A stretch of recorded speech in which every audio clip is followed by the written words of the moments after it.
Morning. So today is a tough morning. Obviously, you can tell I've been crying. Um, Last night I was working on some things for the memorial, and I think the fact that it's getting closer, it's starting to really hit me like I'm saying my goodbyes.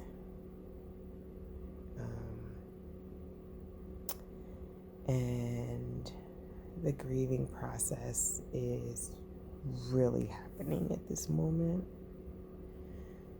You even try and figure out, do you even want to do what I'm doing right now, which is record? Because I don't. And then for the people that ask, well, why'd you do it? Because part of this isn't just about me.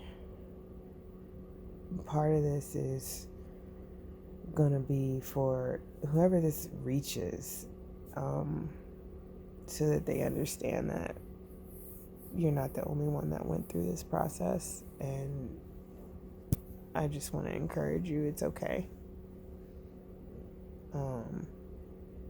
I miss my father tremendously, and he hasn't been gone that long.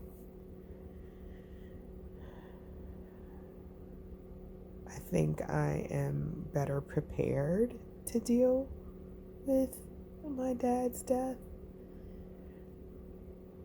because of the experience that I had when my mom passed. But it still hurts the same. It does. And I think it's compounded because now you're missing them both at the same time. So it's like you're crying for one, but you're also crying for the other. And so it's like it is a heavy weight. It's an extremely heavy weight. But my ways of coping are, it's really, to me, it might be weird, but it's not weird. My mom used to always lay on the floor. And I have a picture of her right here. She's laying on the floor. And that's what I'm doing right now. I'm laying on the floor by the pictures that I keep up in my space. I just feel comforted having these moments. I don't know. Their energy is in here and I can feel it. And it's just a comforting energy. Like, it's okay. It's okay. So I said I was going to do this, and I want to be totally 100% authentic. This is a moment. This is a reality. This is what it looks like for my situation, because everybody's going to be different. And I think the hardest part was I've made keepsakes for my aunts. And in order to do those keepsakes, and in order to give them a piece of the ashes, because we cremated my father. That's what he wanted. That means you have to deal with the remains. And last night I had to deal with the remains. I didn't think it was going to affect me the way that it did, but it did. And I needed to cry. I needed to feel. The craziest part is I thought I was done. Like I finished, I boxed everything up, and I realized I forgot to put something on the actual keepsake boxes. So I have to deal with them one more time, but I think I'll be fine. It was just the initial realization that I was handling my father's ashes, and just kind of sent me into a whirlwind, because these are things you don't think about when you're growing up. These are things you don't think about in your everyday life. It's things you don't think about. And we didn't cremate my mom, we buried my mom. So that process is a totally different process as well. You know, it's like there's no way around grief. There isn't. There's no way around it. You just go through it and you move day to day, continuing to take care of yourself in the middle of the process, because you have to take care of yourself. Like this morning, I was not feeling well, and I know I had dehydrated myself, so I had to get up and dehydrate. Lots of Gatorade, lots of liquid, IV, which is like a hydration thing you put in your water. So, yeah, this morning's post is just about that process. I didn't even do my norm this morning. Normally I get up and I have prayer and I burn my incense and I set the tone and the atmosphere for my room and the day and the energy, and it gets me moving. This morning I had a hard time getting moving. I'm still not moving. I moved from my bed to the floor. But I have to get moving because I have things I have to get done. I just have to keep pushing and get through this process. And then, I'm trying not to think too far ahead, because it's like, all right, when I get back, I gotta get going on this and that and the other, because again, my life is changing. Everything is changing. Job is changing. 4.5 months not working for someone, not even yourself.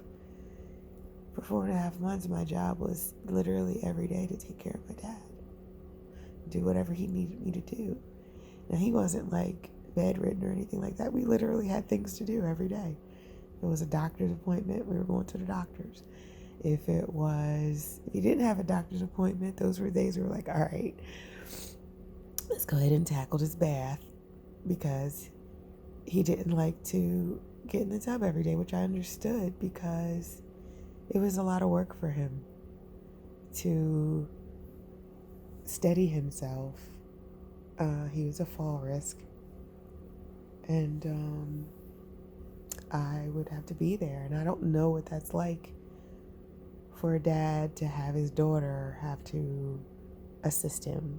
Like, he did really well. He did most of everything by himself, but I had to help him, of course, with his back. And, I was just like, Dad, you can get your junk. He was always able to get his junk. I didn't have to touch his junk. Oh, proud of you, Daddy. Oh, we used to laugh about that the very first time. It was like, all right, this is what you got to do. So now I can sit and lay here and I have memories, and they make you laugh, but they make you cry at the same time. Because you realize now that those months, those memories, you will hold on to them forever. And nobody will understand the jokes and the laughs probably but you. Because they weren't there every day. Every day was something different. One day we would be like on the same page. Another day I would be just in my mode of, all right, we gotta do this, and that would tick my dad off, and then we would piss each other off. We were like an old couple, but it was a beautiful old couple because at the end of every day and at the end of every night, we told each other we we love you, I love you, and he would say I love you too. So there's no doubt that me and my dad know how much we loved each other. I just didn't realize, like, in the back of your head, okay, he's not getting better, but I didn't think it was this bad. I thought we had a chance to turn it around because he was for a long while, y'all. And a long while in 4 months is after every setback, he would come back on fire. And every time he would come out of the hospital or rehab, we would start over again, like, because we were really working on his food. Food was a major factor in his recovery, in his health, period. And it determined, like, sometimes even medication dosage. And I learned so much from my dad. And taking care of him taught me what I didn't want for myself as I get older. And it's made me kind of turn the table, even though I had already been turning the table for myself.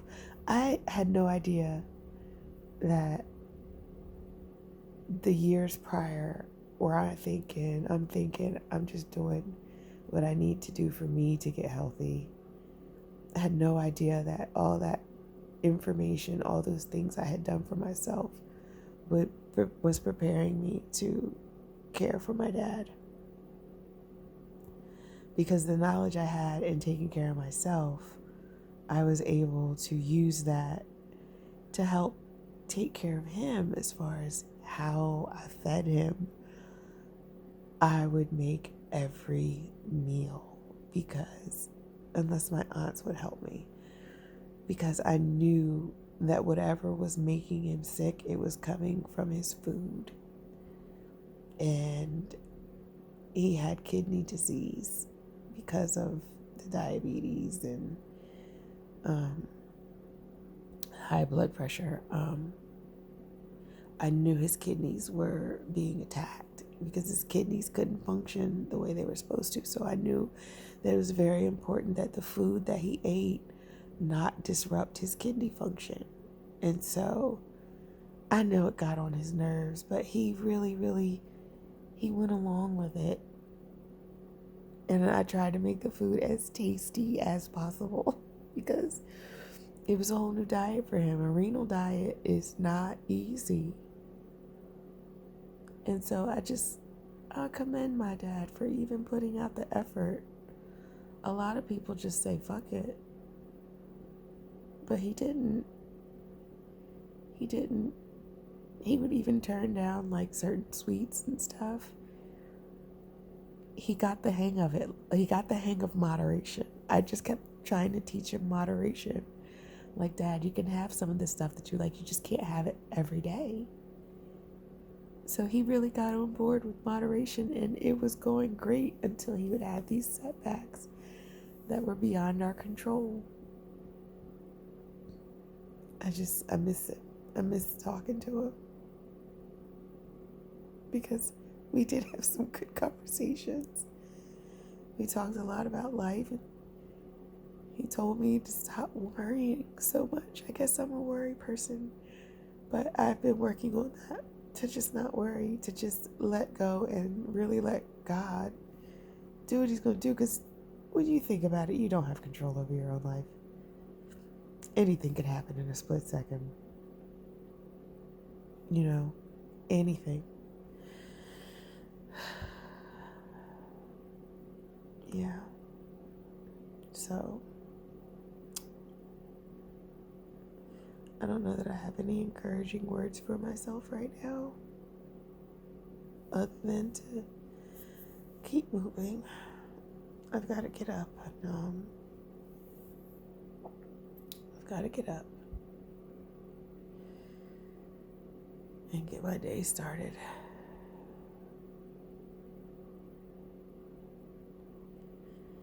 I think today just needs to be a real healing day, even though I have a lot of work to do for this memorial, because I feel drained, I feel weak.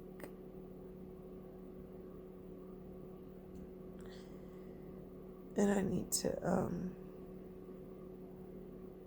to acknowledge that and allow my body to just rest. There are some things that I can do from a resting state. And I have to realize that whatever doesn't get done, it just doesn't get done. It's not going to be the end of the world. And everything is still going to turn out beautiful, even if I don't have all of the details done. I'm a details girl, and I love planning, and I love events. Events make me happy because I know that when the guests arrive for whoever's event that I'm planning, they're going to be excited. And I just want the person whose event that it is to just feel the love that came from whatever we came up with to put out. And so instead of doing a funeral, we decided to do a memorial so that we could celebrate my dad and his life in a way that he would love to celebrate his life. We're doing a luncheon. And so I'm at the last part where I need to put together like the slideshows. I've done the programs. It's the bottom of the box. I'll show all that later because I don't even want to put it out until after the event. But I'm grateful to be here. I'm grateful that I know I do have angels and ancestors and spirit guides that love me when I feel my lowest. Because I promise you, last night was tough. And it was even tougher because my son was here. And usually when I'm crying or whatever, I'm in my room. But I happen to be dealing with everything downstairs in my garage. I have chill spaces in my house, and my garage is one of those spaces. It's not your typical garage. And so I was out there dealing with it, and I did start crying, and he walked out, and I don't know how it made him feel, but I couldn't even address it. I just know he saw me crying, and that's not normal. My kids don't see me cry. And it's not that I don't want them to, it's just that I hate when they have to see me cry, because I know how I felt when I saw my mom cry and when I saw my dad cry. It's tough, but I'm just glad I have them. Okay, I'm gonna get off of here and get to work. Thanks for listening.